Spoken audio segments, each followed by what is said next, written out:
bonjour tout le monde, ravi de vous retrouver sur le plateau d'APE, Agir pour l'environnement, la seule émission hebdomadaire de tout l'océan Indien entièrement consacrée à l'environnement et à sa protection. Aujourd'hui, encore une fois, on va parler de l'eau à Mayotte, et Dieu sait que c'est important. Anne-Constance, bonjour. Bonjour Patrick. Pourquoi on va encore parler de l'eau aujourd'hui ?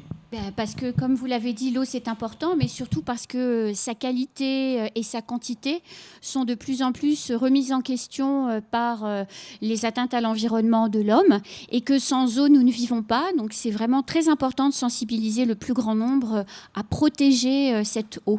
Oui, agir au quotidien, c'est possible. En tout cas, moi, j'y crois. Tout de suite, le sommaire de l'émission.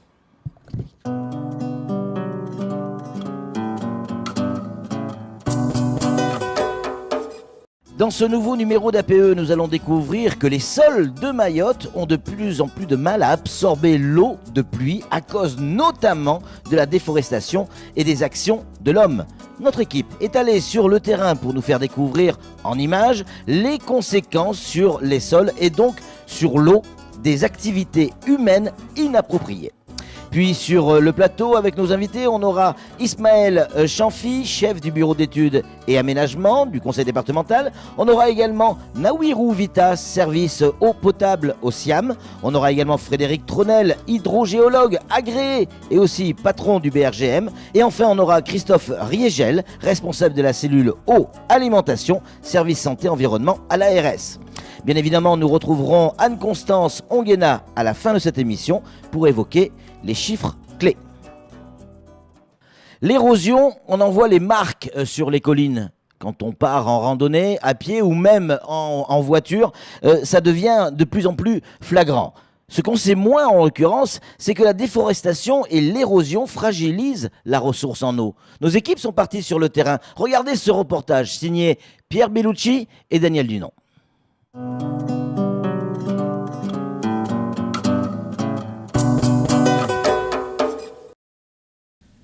À Mayotte comme ailleurs, les ressources en eau disponibles sont en quantité limitée. Croissance démographique, urbanisation, défrichement, déforestation, prélèvement, les ressources superficielles et souterraines tendent à diminuer en raison des activités humaines. Ce phénomène est parfaitement visible à la rivière de l'Ouroveni, qui doit régulièrement être alimentée par la retenue collinaire de Combani. Il y a 10-15 ans, cette rivière, on pouvait avoir jusqu'à 50 cm d'eau au-dessus du captage en saison sèche. Aujourd'hui, on est obligé de mettre des rehausses pour pouvoir prendre de l'eau. Et par moment, ça ne suffit pas, il n'y a pas d'eau du tout. On est obligé de faire des lâchers d'eau depuis ici pour augmenter le débit d'eau qui est dans la rivière et permettre de capter l'eau à travers ce captage. Le débit des cours d'eau dépend de la capacité infiltrante du bassin versant. Lorsque ce dernier est mis à nu, le couvert végétal ne retient plus l'eau et la pluie ruisselle jusque dans la mer. Au-delà de l'envasement du lagon, se pose la problématique de la mise en danger des ressources en eau. Afin de pallier ces phénomènes, les agents du service des ressources forestières du conseil départemental mènent des actions de reboisement. C'est le cas au niveau du bassin versant de la retenue collinaire de Dzomonier, même si la tâche est loin d'être aisée. Avant, il y a eu des activités agricoles ici, intenses, qui ont accéléré jusqu'à ce que l'endroit en question devienne Padza. Donc derrière ça, le département a engagé beaucoup de moyens et a reboisé tout cet espace ici. Donc il y a eu ce pouvoir de reconquérir le couvert végétal. Et aujourd'hui, on constate que des occupants sont revenus sur place, coupé les arbres, brûlé. Et à la place, ils ont mis des maniocs, ils ont fait une monoculture.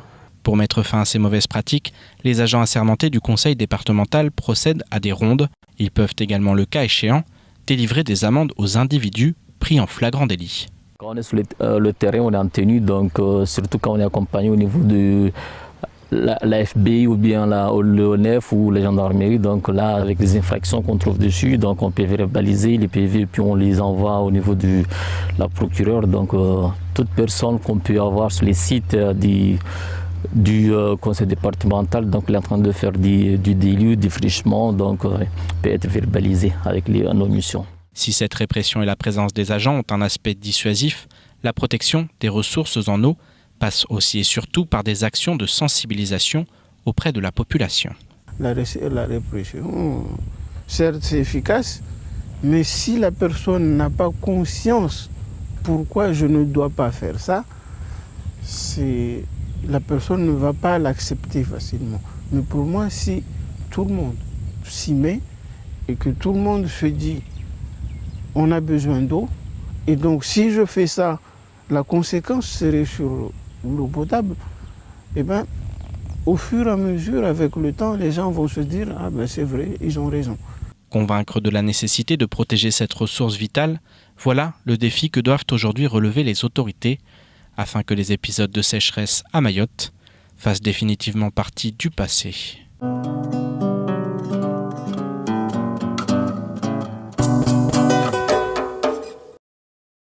Merci à Pierre Bellucci pour ce superbe reportage. Allez, retour sur le plateau avec nos invités qu'on va vous présenter. Ismaël Chamfi qui est avec nous, chef du bureau d'études et d'aménagement au conseil départemental. Ismaël, bonjour. Bonjour. Merci d'être avec nous. On a également Nawirou Vita, service eau potable au Siam. Nawirou, bonjour. Bonjour Patrick. On a Frédéric Tronel qu'on connaît bien sur ce plateau, boss du BRGM, mais également hydrogéologue agréé. Bonjour Frédéric. Bonjour Patrick. Et puis bien sûr Christophe Régiel, responsable de la cellule eau d'alimentation, service santé environnement à l'ARS. Christophe, bonjour. Bonjour. Alors première question, elle va être évidemment pour Nawira. Pourquoi est-ce que c'est si important de préserver l'eau ici à Mayotte? En quoi c'est vital?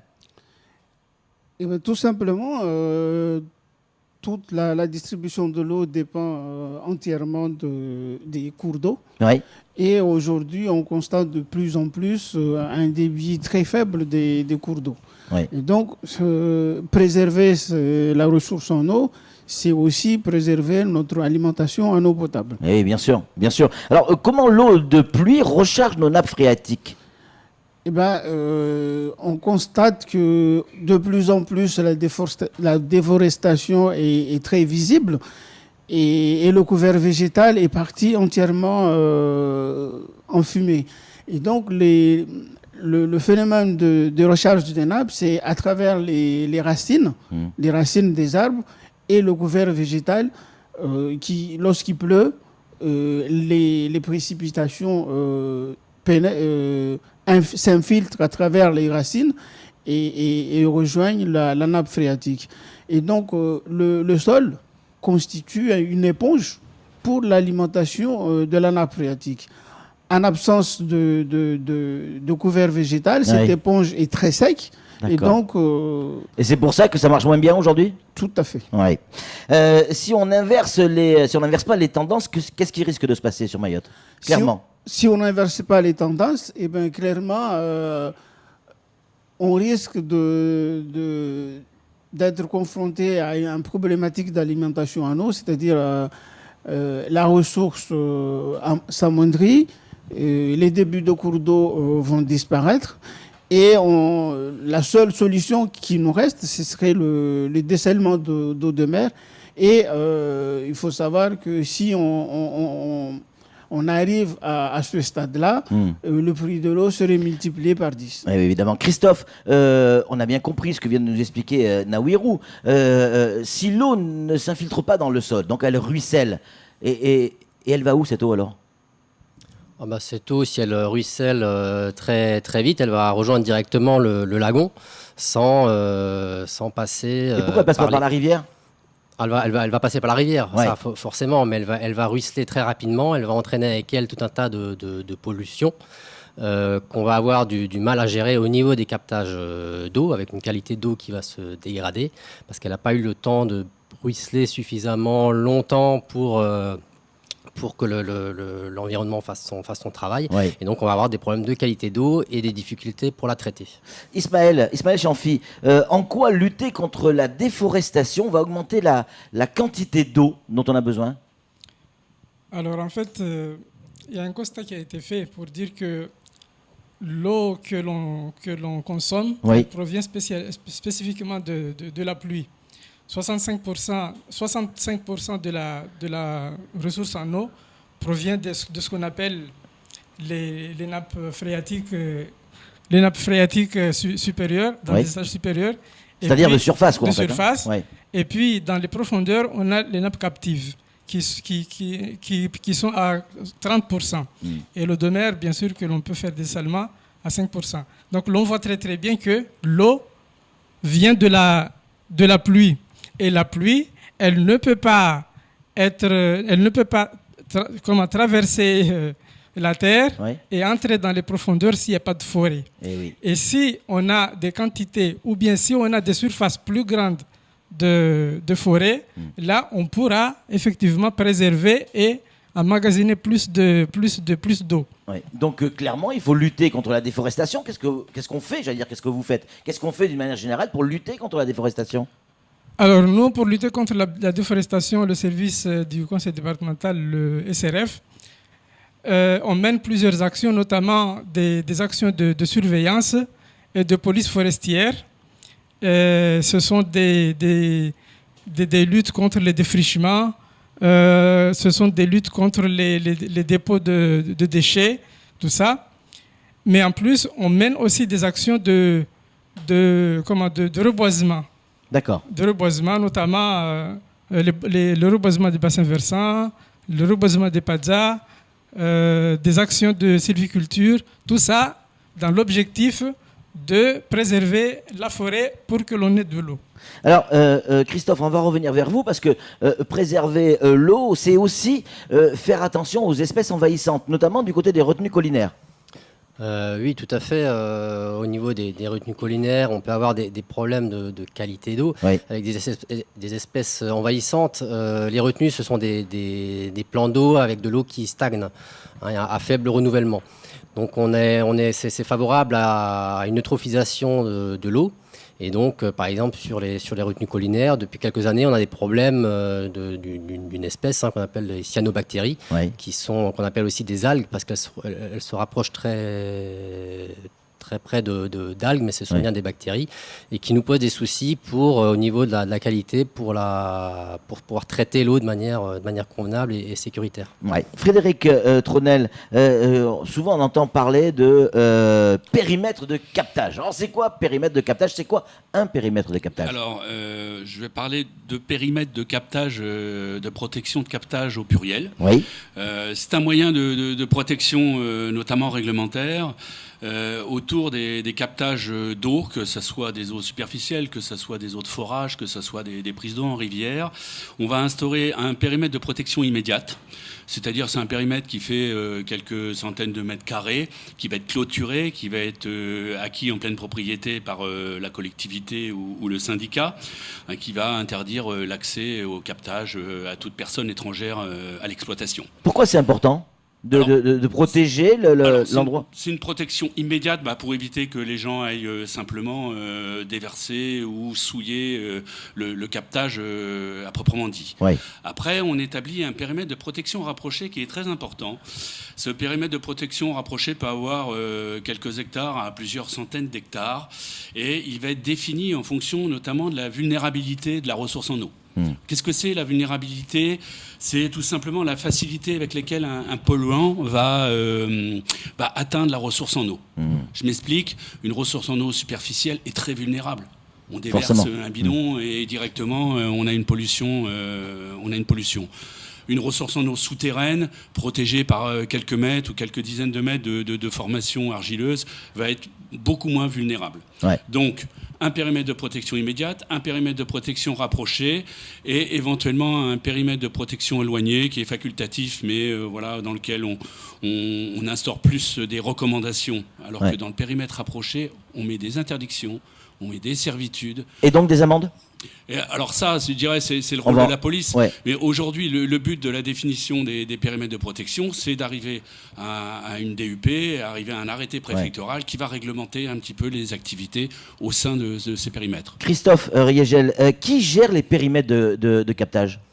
Alors les périmètres de protection sont de la responsabilité du maître d'ouvrage. Et à Mayotte, le maître d'ouvrage, c'est le syndicat d'eau, hein, c'est le SIAM, qui a la compétence eau sur Mayotte. Hein. L'ensemble des communes de Mayotte ont délégué cette compétence eau au SIAM. Et le SIAM a donc la responsabilité de distribuer de l'eau potable en permanence sur l'ensemble du territoire de Mayotte. Et dans ce cadre-là, c'est eux qui sont responsables de la protection des captages pour limiter le risque de pollution et de dégradation de la qualité de l'eau. Messieurs, comment on peut arriver à faire comprendre, parce qu'on a bien compris l'importance du périmètre de captage, mais comment on peut arriver à faire comprendre à la population que c'est vital, que c'est primordial de ne pas accéder à ça? C'est quoi? C'est que de la communication? Alors c'est de la... Ou est-ce qu'il faut passer par la phase répréhension? Tous les leviers seront bons, hein. Donc la communication, la sensibilisation, la bonne compréhension des phénomènes, ce qu'on vient de parler aujourd'hui, hein, qui explique pourquoi c'est si important. Il y a la répréhension aussi, si on n'arrive pas à faire changer les choses, il faut aussi passer par le moyen répressif à un moment donné. Et puis, faut essayer d'expliquer au maximum que l'eau, au bout d'un moment, on n'arrive plus à la traiter, ou alors difficilement, et plus ça va être difficile, plus ça va coûter cher, et plus les risques seront importants de dégradation de la qualité de l'eau. Naouirou, est-ce qu'on est vraiment en danger, ou est-ce qu'on fait essentiellement de la communication pour faire peur au cas où, ou alors il y a vraiment danger? Il y a vraiment danger aujourd'hui, tout simplement parce que on constate en période de pluie, par moment, on n'arrive pas à traiter l'eau dans les stations. On est obligé d'arrêter de prélever l'eau, et arrêter de prélever l'eau, c'est arrêter les stations, ne pas produire, et donc ça peut avoir comme conséquence un manque d'eau dans certains villages. Donc le danger est réel. Ouais.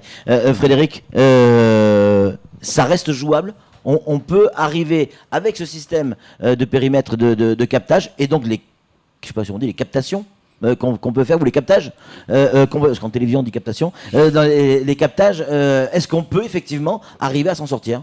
Oui, bien sûr. C'est jouable. Bien sûr que c'est jouable. Aujourd'hui, on a parlé des problèmes d'érosion, de déforestation, mais aujourd'hui, faut envisager des mesures de pérennisation de la ressource. C'est-à-dire qu'aujourd'hui, on parle des deux problèmes qu'on a évoqués, mais demain, ça peut être des problèmes de pollution à cause de l'installation d'industriels ou à cause d'une surexploitation agricole. Aujourd'hui, voilà, on protège, et on protège pour nos enfants et pour que la ressource perdure. Ouais. Donc il faut aujourd'hui envisager les actions qui sont nécessaires.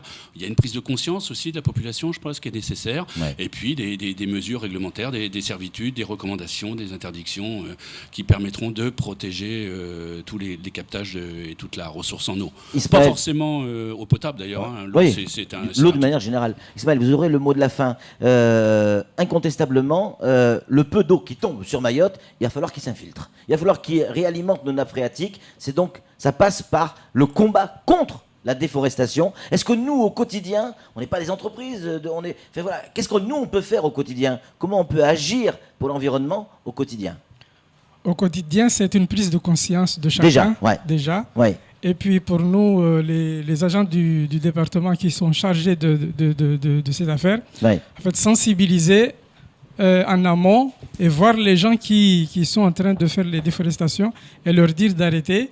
Et puis on leur dit d'arrêter, ou on dénonce, j'aime pas ce mot-là, on dénonce. On doit le dire aux autorités. On le dit aux autorités. On le dit aux autorités. Ça passe même par des procès-verbaux qui conduisent à comparaître devant le tribunal. Ouais. On va reparler de tout ça avec Anne-Constance et notamment ces chiffres. Vous savez bien, elle aime les chiffres, Anne-Constance Onguena. La forêt mahoraise se porte comment, Anne-Constance?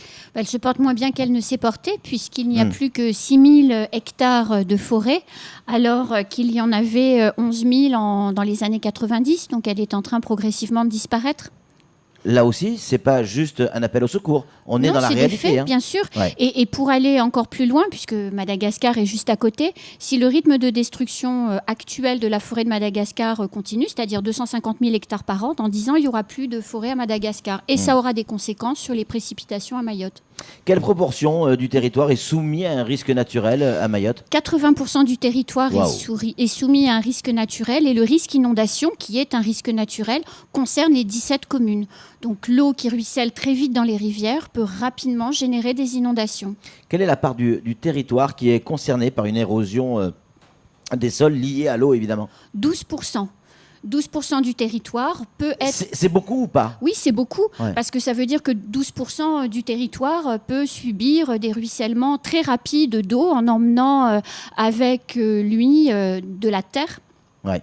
Les ressources en eau aujourd'hui à Mayotte pourraient s'avérer insuffisantes. Est-ce qu'on a des prévisions? Est-ce qu'on peut se projeter? Oui, si on lit le SDAGE, on voit que dans les prochaines années, 14 000 mètres cubes par jour d'eau pourraient manquer, ce qui représente la consommation à peu près journalière de 94 000 Français et de 280 000 Africains.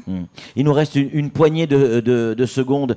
J'aimerais revenir avec vous, messieurs, sur la manière, quel est le message aujourd'hui que l'on peut faire passer pour que tout le monde ait conscience de la problématique de l'eau. Naouirou. À mon sens, c'est une chose importante, c'est que tout le monde doit savoir que il y a une quinzaine, une vingtaine d'années, tous les villages de Mayotte, il y avait des rivières. Oui. Et aujourd'hui, il suffit juste de regarder là où il y a la rivière et de lever sa tête et voir qu'est-ce qui se passe au-dessus de nous. C'est la déforestation et c'est pour ça que ces rivières sont taries aujourd'hui. Alors, on peut parler franchement, pourquoi on arrive à ce type de résultat? Est-ce qu'il pleut moins qu'avant ou on est trop nombreux sur cette île? Quelqu'un peut répondre à cette question? Ismaël? Il y a les deux. Oui. Il y a les deux. Il pleut moins, comme l'a expliqué Constance. À Madagascar, si on continue à déforester, ça aura des impacts sur Mayotte. Donc là-bas, on a commencé, on continue. Donc certainement qu'ici, il y a moins d'eau parce que là-bas, on continue. Et encore ici à Mayotte, comme on continue, ça ne peut que accentuer les choses. Frédéric, pour conclure. Alors, il y a un problème quantitatif qui est avéré, mais il ne faudrait pas oublier le problème qualitatif. Aujourd'hui, il faut conserver un bon état de la ressource. Il faut veiller à toutes les activités qui ont lieu de façon à ne pas polluer et à ne pas dégrader les différents milieux.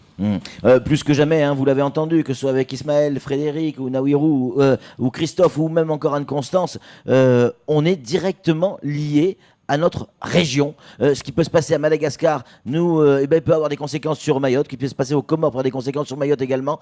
Donc, plus que jamais, on doit regarder autour de nous et arriver à vivre tous ensemble avec les problématiques que l'on connaît. Merci beaucoup, messieurs, d'être venus sur ce plateau. Merci Anne-Constance, merci Naouirou, merci Ismaël, merci Frédéric, merci Christophe pour toutes ces lumières, parce qu'on a besoin de comprendre et surtout d'alerter. Moi, je vous retrouve très vite, mais ce sera la semaine prochaine, pour un nouveau numéro d'APE. Agir pour l'environnement au quotidien, c'est possible. En tout cas, moi, j'y crois. Ciao.